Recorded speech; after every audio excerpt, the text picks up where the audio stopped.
ইমাম শাফি রাহিমাহুল্লাহ একটি বিখ্যাত উক্তি আছে। তিনি বলেছেন, আল ওয়াক্তু সাইফুন, সময় হচ্ছে কি তরবারি। আল ওয়াক্তু মানে কি সময়, সাইফুন মানে কি তরবারি। সময় হচ্ছে কি তরবারি। তরবারির সাথে তুলনা করলো কেন? তরবারি যেমন কোন একটা বস্তুকে আঘাত করার সাথে সাথে খন্ড বিখন্ড করে ফেলে, ঠিক তেমনি সময়টা তোমাকে অতিক্রম করে চলে যাবে। তুমি যতই চেষ্টা করো সময়কে ধরে রাখতে পারবা না। তোমরা তো এই সময় বেশি কি বই পড়ো না? ওখানে একটা বাক্য আছে, দ্বিতীয় খণ্ডের মাঝখানে দেখবা, আলা তা'লামু আন্না ওয়াক্তা লা ইয়ান্তাজিরু আহাদা।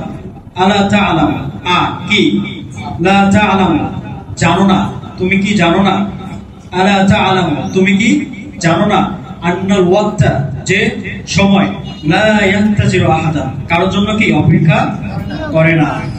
সময় এমন একটা জিনিস, এমন একটা বিষয়, তুমি সবার জন্য অপেক্ষা করবে কিন্তু সময় তোমার জন্য অপেক্ষা করবে না। তার আল ওয়াক্তু সাইফুন, সময় হচ্ছে কি তরবারি। তুমি যদি তাকে কাটতে পারো, অতিক্রম করতে পারো, কাজে লাগাইতে পারো, তোমার দুনিয়া আখিরাতে সফল হবা। আর যদি তুমি সেটাকে কাজে লাগাইতে না পারো, তাহলে সে তোমাকে কেটে চলে যাবে। এর জন্য ইমাম শাফি রাহিমাহুল্লাহ বলেন যে আল ওয়াক্তু সাইফুন, সময় হচ্ছে তরবারির মতো।